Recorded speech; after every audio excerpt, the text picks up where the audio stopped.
முருகப்பெருமானை பற்றி பேசணும்னு சொன்னால் ஒரு நாள் 2 நாளில் எவ்வளவு நாட்கள் வேணால் பேசலாம். ஆனால் அதுக்கு அனுபவம் கொஞ்சம் உள்ளே வந்தோம்னா தான் இதெல்லாம் நம்மளுக்கு. இப்போது புதிய அறிமுகம் ஆச்சி ஹோட்டல் சாம்பார் 50 கிராம் ரூபாய் 20 மட்டுமே. முருகன் எனக்கு காட்சி கொடுக்க மாட்டாரு, முருகன் என்னை பற்றி பேசவே மாட்டாரு, முருகன் என்னை நினைக்கவே மாட்டாரு அப்படின்னு சொல்லி நிறைய பேருக்கு ஒரு சந்தேகம் இருக்கு. முருகனுடைய அருளோ மிகப்பெரிய கதவு மாதிரி, நம்மளால அசைக்க கூடி முடியாது. ரொம்ப எளிமையா சொல்லிடுறேனே, அருணகிரிநாதர் எதை செய்தாரோ அதை செய்தால் முருகனுடைய அருள் நமக்கு. நிறைய பேருக்கு ஒரு சந்தேகம் வரும், முருகனை நான் நினைக்கிறேங்க, ஆனால் முருகன் என்னை நினைக்கிறாரான்னு தெரியலையேன்னு கேட்டால், எப்போ உங்களுடைய நாவிலே திருப்புகழ் வந்ததோ, எப்போ உங்கள் நாவலில் கந்தர் அலங்காரம் வந்ததோ, எப்போ உங்கள் நாவில முருகனுடைய திருநாமம் வந்ததோ அப்பொழுதே. நிறையா பேர் கோவில்களுக்கு தல யாத்திரை போகும்போது என்ன பண்ணுறோம்னா ஒரு டூர் மாதிரி போக ஆரம்பிச்சுட்டாங்க. இதுக்கு பேரே கோவில் டூருன்னு வச்சுருக்கிறாங்க. அப்படி போவதால் நம்ம கண்ணில் போய் நிறைய பார்த்தோங்கிற ஒரு பலன்தான் கிடைக்குமே ஒழிய ஆத்மானுபூதி கிடைக்குமான்னு கேட்டால் ரொம்ப சந்தேகம்தான். கோவிலுக்கு போகிறதுக்கு முன்னாடி கட்டாயம் விரதம் இருந்து தான் ஒரு கோவிலுக்கு போகணும். நாட்களை வேணால் குறைத்து கொள்ளலாமே ஒழிய விரதத்தை விடக்கூடாது. முருகனுடைய திருச்சின்னங்களாக இருக்கக்கூடிய வேல், மயில், சேவல் இதையெல்லாம் தாண்டி கடல் வருது, கடல் பக்கத்தில் ஒரு கோவில் இருக்கிறது, முருகனும் சிவலிங்கமும் சேர்ந்து வருகிறது. இதெல்லாம் கனவுல வந்ததுனாலே நீங்க பார்த்த கனவும் இது உங்களோட ஏதாவது ஒரு படை வீட்டோட ஒத்து போச்சுன்னா அதுதான் நீங்க எழுதியே வச்சுக்கலாம். 6 படை கோவில்ல ஏதாவது ஒரு கோவில்ல கட்டாயமாக முருகன் உங்களுக்கு. முருகா, இதே மாதிரி வருடா வருடம் என்னை உன்னுடைய திருக்கோவில்களுக்கு வரக்கூடிய பேற்றை எனக்கு தரணும்னு சொல்லி சாமிகிட்ட வேண்டிக்கணும். Rubilux paints, best quality, best value for money. உங்கள் பேர் சொல்லும் பெயிண்ட் ரூபிலக்ஸ் பெயிண்ட்ஸ். பக்தி கதைகள், பக்தி பாடல்கள் மற்றும் ஆன்மீக சொற்பொழிவுகள் மூலம் உங்கள் ஆன்மாவை தூய்மைப்படுத்துங்கள். இன்றைய ஆலய ஆப்பை டவுன்லோட் செய்யவும்.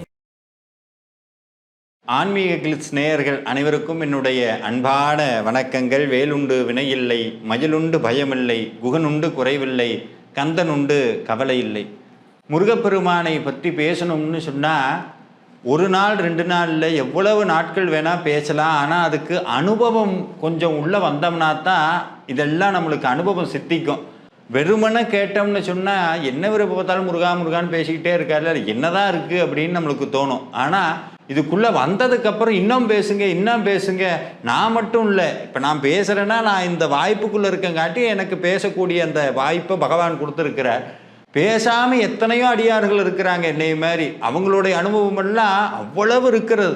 அப்போ இந்த அனுபவம் எப்படி தான் கிடைக்கும், எப்படி தான் நம்ம அதை போய் பெறது அப்படின்னு நிறையா பேருக்கு ஒரு சந்தேகம் இருக்கிறது. முருகன் எனக்கு காட்சி கொடுக்க மாட்டாரு, முருகன் என்னை பற்றி பேசவே மாட்டாரு, முருகன் என்னை நினைக்கவே மாட்டாரு அப்படின்னு சொல்லி நிறையா பேருக்கு ஒரு சந்தேகம் இருக்குது. அதுக்கு ஒரு தீர்வாகவும் 6 படை வீடு யாத்திரை எப்படி செய்யணும் அப்படிங்கிறதுக்கு ஒரு சின்ன வழிகாட்டியாகவும் இந்த பதிவு அமையுங்கிறது என்னுடைய நம்பிக்கை. முருகனுடைய அருளோ மிகப்பெரிய கதவு மாதிரி, பெரிய பெரிய கதவு, நம்மளால அசைக்க கூடி முடியாது. ஆனால் அதில் ஒரு சின்ன நுட்பம் வேற இருக்குது. என்னென்னா அந்த கதவில் ஒரு சங்கிலி ஒன்று போட்டிருக்கிறாங்க. இந்த கதவை நம்ம பக்கம் இழுக்கணும்னு வைங்க, கதவை நம்ம பக்கம் இழுத்தோம்னா போய் தள்ளுனோம்னா வராது. ஆனால் சங்கிலி பிடிச்சா இழுத்தா வரக்கூடிய கதவு. அந்த கதவுல பார்த்தீங்கன்னா சங்கிலி இருக்குது, தொடராக நிறையா வளையங்கள் போட்டுக்கொண்டே இருக்குது. இந்த கதவனுடைய கீழே ஒரு நுனி இருக்குது பாருங்கள், அது முருகனுடைய பாதம். அந்த பாதத்தில் பூட்டப்பட்டு இருக்கிற ஒரு சங்கிலி தான் அடியார் பெருமக்கள். அருணகிரிநாதரில் தொடங்கி வாரியார் சுவாமி வரைக்கும் ஒவ்வொன்றும் அந்த சங்கிலியில் இருக்கக்கூடிய வளையங்கள். அதில் ஒரு வளையத்தை பிடிச்சி இப்படி இழுத்தோம்னு சொன்னால் தானாக கதவு நம்மக்கிட்ட வரும். நம்ம போய் முட்டி மோதணும்னு அவசியம் கிடையாது. உங்களுக்கு என்ன சொல்ல வரேன்னு ரொம்ப எளிமையாக சொல்லிடுறேனே, அருணகிரிநாதர் எதை செய்தாரோ அதை செய்தால் முருகனுடைய அருள் நமக்கு கிடைக்கும். வாரியார் சுவாமி எதை செய்தாரோ அதை செய்தால் முருகனுடைய அருள் நமக்கு கிடைக்கும். பாமன் சுவாமிகள் எதை சொன்னாரோ அதை செய்தால் முருகனுடைய அருள் கிடைக்கும். அவங்களாம் என்ன சார் சொன்னாங்க அதை சொல்லுங்க அப்படின்னு கேட்குறது எனக்கு புரியுது. அவங்க ஒன்றே ஒன்று தாங்க சொன்னாங்க, முருகனை முருகனை வழிபடு, வீட்டிலேயோ கோவில்லையோ தினந்தோறும் வேலும் மயிலும் சேவலும் துணை, வேலும் மயிலும் சேவலும் துணைன்னு உனக்கு தெரிந்த திருப்புகழை பாடு, தெரிஞ்ச கந்தரலங்காரம் பாடு, சஷ்டி கவசம் பாடு, சண்முக கவசம் பாடு. நிறையா பேருக்கு ஒரு சந்தேகம் வரும், முருகனை நான் நினைக்கிறேங்க, ஆனால் முருகன் என்னை நினைக்கிறாரான்னு தெரியலையேன்னு கேட்டால் ஒரே ஒரு உண்மையை சொல்லட்டுமா? எப்போ உங்களுடைய நாவிலே திருப்புகழ் வந்ததோ, எப்போ உங்கள் நாவிலில் கந்தரலங்காரம் வந்ததோ, எப்போ உங்கள் நாவிலே சஷ்டி கவசம் வந்ததோ, எப்போ உங்கள் நாவில முருகனுடைய திருநாமம் வந்ததோ, அப்பொழுதே முருகன் உங்களை நினைத்ததால் தான் இதெல்லாம் வந்ததுங்கிறத மறந்துடாதீங்க. அதனால தான் சுவாமி சொன்னார், விழிக்கு துணை திருவெண்மலர் பாதங்கள், மெய்மை குன்றா மொழிக்கு துணை முருகா எனும் நாமங்கள், முன்பு செய்த பழிக்கு துணை அவன் பன்னிருதோலும், பயந்த தனி வழிக்கு துணை வடிவேலும் செங்கோடன் மயூரமுமேன்னு சொன்னார். நீ வாழ்க்கையில போகும்போது முருகன் உனக்கு காட்சி கொடுப்பாரா, நீ போற போக்குல போ, முருகா முருகான்னு போ, வேலாகவும் மயிலாகவும் சேவலாகவும் யாமிருக்க பயமேன்னு சுவாமி எங்கிருந்தாலும் காட்சி கொடுப்பாரா, கவலைப்படாதங்கிறார். அப்போ நம்ம வாழ்க்கையில முதல் நடவடிக்கை என்ன பண்ணணும்னா, வீட்டிலே உட்கார்ந்து முருகனை வழிபடுவது. எப்படி வழிபடுவது? ரொம்ப எளிமைங்க, ரொம்ப கஷ்டமெல்லாம் பட வேண்டாம். சுவாமியை நினச்சி தீபமேற்றி வீட்டில் உங்களுடைய வீட்டில் உட்கார்ந்து முதல்ல திருப்பரங்குன்றம் திருப்புகழை பாராயணம் பண்ணுங்க. அதுக்கடுத்து ஆறுபடை வீடு இருக்கா, ஆறுபடை வீட்டு திருப்புகளையும் எடுத்து வச்சுக்கோங்க. உங்களுக்கு எந்த திருப்புகள் ரொம்ப எளிமையாக இருக்கோ அந்த திருப்புகளை எடுத்து வச்சுக்கோங்க. இப்போ முருகன்கிட்ட ஒரே ஒரு கோரிக்கையை மட்டும்தான் நீங்கள் வைக்க போகிறீங்க. என்ன? முருகா என் கனவுல காட்சி கொடு அப்படின்னு மட்டும் கேளுங்க. வேற எதுவும் கேட்காது, வேற எதுவும் நீங்கள் கேட்க வேண்டாம்.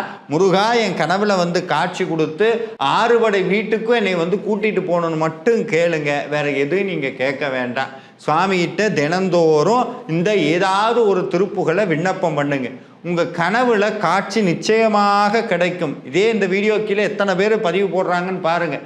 அந்த காட்சி எப்படி சார் நான் புரிஞ்சுக்கிறது? கனவுல வர காட்சியை நான் எப்படி புரிஞ்சுக்கிறது அப்படின்னா, முருகனுடைய திருச்சின்னங்களாக இருக்கக்கூடிய வேல், மயில், சேவல் இது வரலாம்.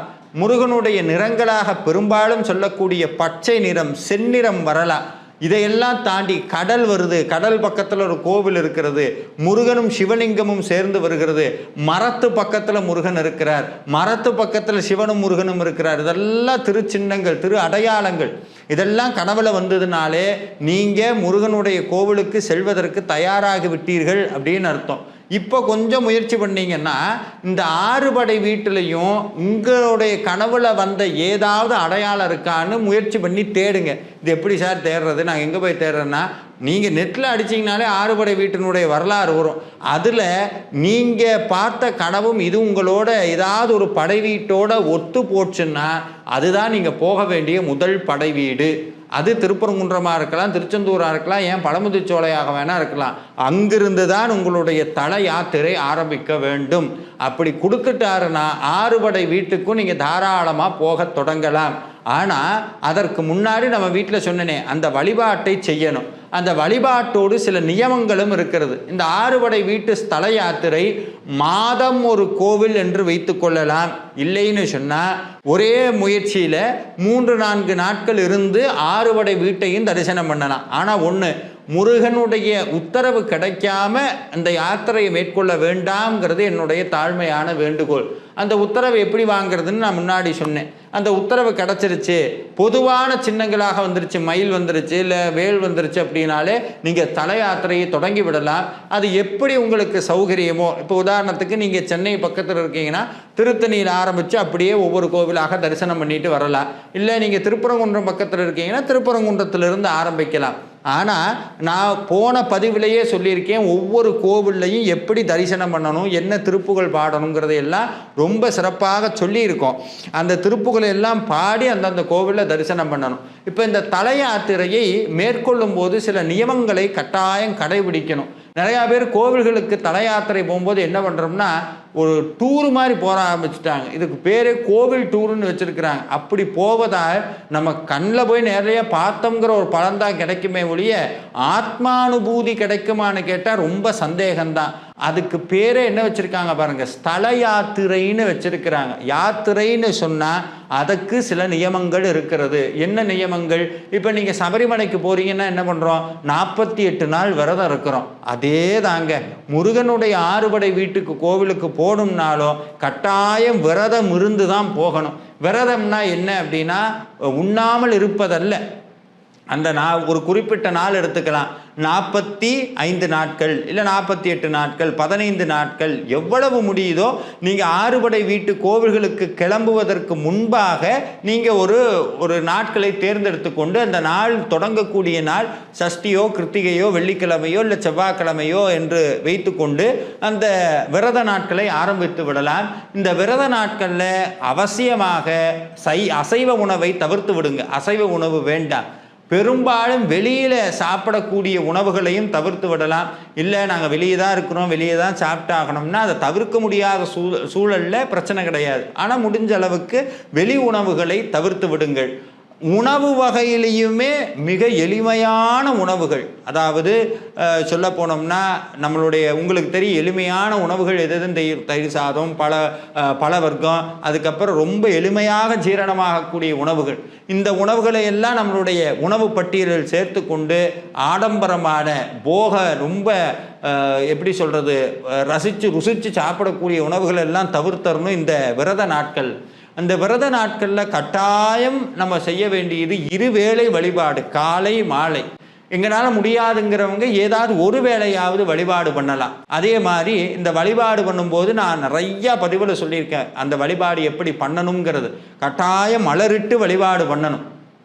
எந்த வழிபாடு பண்ணாலும் ஒரு 2 பூவாவது சாமிக்கு எடுத்து போடணும். அது எந்த மலர் உங்கள் கைக்கு கிடைக்குதோ, எது உங்களுடைய இல்லத்துக்கு அருகில் கிடைக்குதோ அதை வாங்கி சாத்தி வழிபாடு பண்ணுங்க. இந்த விரத நாட்கள்ல எல்லாம் கட்டாயம் கந்த புராணத்தில் ஏதாவது ஒரு பாடலை பாராயணம் பண்ணலாம். கந்த புராண பாடல் நீங்கள் நெட்டில் சர்ச் பண்ணிங்கனாலே கிடைக்கும். அதில் ஏதாவது ஒரு பாடலை பாராயணம் பண்ணலாம். இல்லைன்னா குட்டி கந்த புராணம்னு சொல்லக்கூடிய கந்தர் கலிவெண்பாவை பாராயணம் பண்ணலாம். இந்த கந்தர் கலிவெண்பா, கந்தர் அனுபூதி, கந்தர் அலங்காரம், வேல்மாறல், திருப்புகழ், இந்த மாதிரி நல்ல பயனுள்ள நம்மளுடைய யாத்திரையை நிறைவடை செய்யக்கூடிய அற்புத மந்திரங்களை இந்த விரத நாட்களில் பாராயணம் பண்ணிட்டு சுவாமிக்கு, அதாவது ஆறுபடை வீட்டுக்கும் போய் சேர்ப்பதற்குன்னு ஏதாவது ஒரு பொருளை எடுத்து வச்சுக்கோங்க. உதாரணத்துக்கு ஆறுபடை கோவிலுக்கும் நீங்கள் போய் எண்ணெய் கொடுக்குறீங்க, இல்லை நெய் கொடுக்க போகிறீங்க, இல்லைன்னா மலர் ஏதாவது ஒரு பொருளை அங்கே சமர்ப்பணம் பண்ண போகிறீங்கன்னா அந்த சமர்ப்பணம் பண்ணக்கூடிய பொருளை எடுத்து வச்சுக்கலாம். இல்லை அப்படின்னா உங்கள் கையால் அன்னதானம் பண்ணி அந்த அங்கே போய் நீங்கள் பண்ணலாம். நீங்களே ஒரு சமைச்சு கொண்டு போய் அந்த ஆறுபடை வீட்டு கோயிலில் கொடுக்கலாம். அது முடியாதவங்க உணவுப் பொருட்கள் சமைக்காத உணவுப் பொருட்களை வாங்கி அரிசி பருப்பெல்லாம் வாங்கி தானம் பண்ணலாம். இந்த மாதிரி சில விஷயங்களை தயார் செய்து வைத்து கொண்டு அந்த விரத நாட்களில் முருகனை மனதார வேண்டி யாத்திரையை தொடங்கலாம். யாத்திரையை தொடங்கும் போது நம்ம ஊரில் இருக்க ஏதாவது ஒரு விநாயகர் கோயிலில் வழிபாடு செய்து விட்டு தான் யாத்திரையை கிளம்ப வேண்டும். அது யாத்திரை கிளம்புவதற்கு முந்தின நாளோ இல்லை யாத்திரை கிளம்பக்கூடிய அன்றைக்கோ நீங்கள் செய்யலாம். அன்னைக்கு விநாயகரை மனமுருகி வேண்டி அந்த ஆறுபடை வீட்டு யாத்திரையும் எந்த தடங்கல்களும் இல்லாமல் நல்லபடியாக நடக்கணும் விநாயக பெருமானேன்னு சொல்லி சிதறகாயிட்டு வழிபட்ட பிறகு தாராளமாக நீங்கள் உங்களுடைய ஆறுபடை யாத்திரையை தொடங்கலாம். ஒவ்வொரு கோவிலுக்கும் சென்று முருகனுடைய பெருமைகள் எல்லாம் கேட்டு உணர்ந்து அவரை திருக்காட்சியை கண்டு தானம் கொடுத்து வழிபட்டு வரலாம். இது ஒரே முயற்சியில் எல்லா 6 கோவில்களையும் பார்த்துட்டு வர்றது.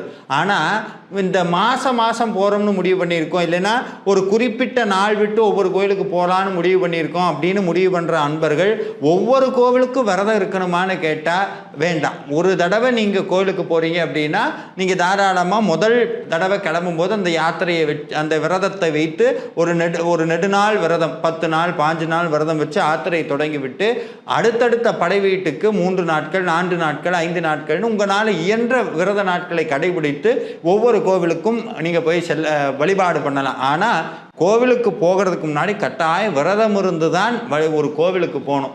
நாட்களை வேணால் குறைத்து கொள்ளலாமே ஒழிய விரதத்தை விடக்கூடாது, அது ரொம்ப அவசியம்.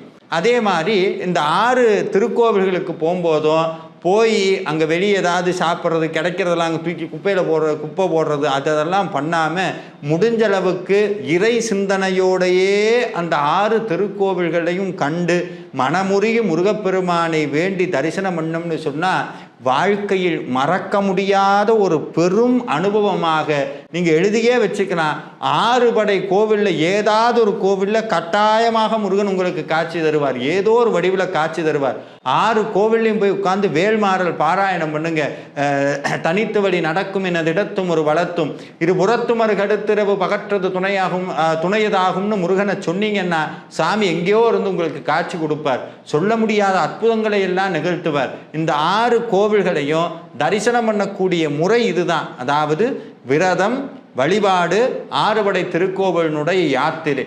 நிறைவு வரும்போது ஒவ்வொரு கோவிலையும் பார்த்துட்டு நிறைவாக வீட்டுக்கு வந்து விளக்கேற்றி வழிபாடு செய்துவிட்டு அந்த பிரசாதத்தை நெத்தியில வைத்துக்கொண்டு நீங்கள் ஊரிலிருந்து கொண்டு வந்த விபூதி பிரசாதங்களை அருகில் இருக்கக்கூடிய அடியார்களுக்கெல்லாம் கொடுத்து மகிழ்ந்து நிறைவாக இறைவனுடைய திருவருளால் அந்த யாத்திரை நிறைவடைந்ததுன்னு சுவாமிக்கு நன்றி சொல்லி, முருகா இதே மாதிரி வருடா வருடம் என்னை உன்னுடைய திருக்கோவில்களுக்கு வரக்கூடிய பேற்றை எனக்கு தரணும்னு சொல்லி சுவாமிகிட்ட வேண்டிக்கணும். முக்கியமாக ஒவ்வொரு கோவிலுக்கு போறீங்க, குப்பை கிடக்கு, கையால் அள்ளி எங்கேயாவது போடுங்க, அந்த இடத்த சுத்தம் பண்ணுங்க. சின்ன இடமா இருந்தாலும் அதை சுத்தம் பண்ணிட்டு வாங்க.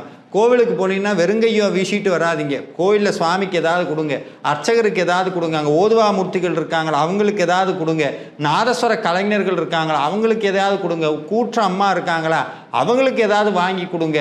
அந்த மாதிரி நேராக நம்ம போய் சிறப்பு தரிசனம் பண்ணணும், லட்ச ரூபா கட்டிட்டு போய் முன்னாடி உட்காரணும்லாம் நினைக்காதீங்க. அங்கே இருக்க அடியார்களுக்கு ஏதாவது செய்யுங்க. அதுதான் ஆண்டவனுக்கு செய்வது. அடியாருக்கு செய்வது ஆறுமுகனுக்கு செய்வதற்கு சமம். அவங்க எல்லாம் முடியலையா, வெளியே இருக்க எப்போவுமே சொல்லுவாங்க கோயிலுக்கு போகும்போது தானம் கொடுத்துட்டு போனால் வரும்போது தானம் கொடுக்கக்கூடாது, புண்ணியமெல்லாம் போயிடும் அப்படிம்பாங்க. அப்படி கிடையாது. தானம் கொடுத்தா புண்ணியம் பெருகும். நிறையா கொடுக்க கொடுக்க புண்ணியம்தான் அதிகமாகும். அப்படி உங்களுக்கு வெளியே வரும்போது கொடுக்க மனம் இல்லைன்னா போகும்போதே யாருக்காக கொடுத்துருங்க. கொடுத்துட்டு சாமி தரிசனம் பண்ணிட்டு நேராக வீட்டுக்கு வந்து இறைவனுடைய திருவருளால் வாழ்வாங்கு வாழ வேண்டும் என்று கேட்டு விடைபெறுகிறேன். நன்றி. முருகாச்சரணம். இப்போது புதிய அறிமுகம் ஆச்சி ஹோட்டல் சாம்பார் 50 கிராம் ரூபாய் 20 மட்டுமே. ரூபிலக்ஸ் paints, best quality, best value for money. உங்கள் பேர் சொல்லும் பெயிண்ட் ரூபிலக்ஸ் பெயிண்ட்ஸ். அது இது அப்படி இப்படின்னு எப்படி பார்த்தாலும் இதுதான் ஹிட்டான ஆஃபர்.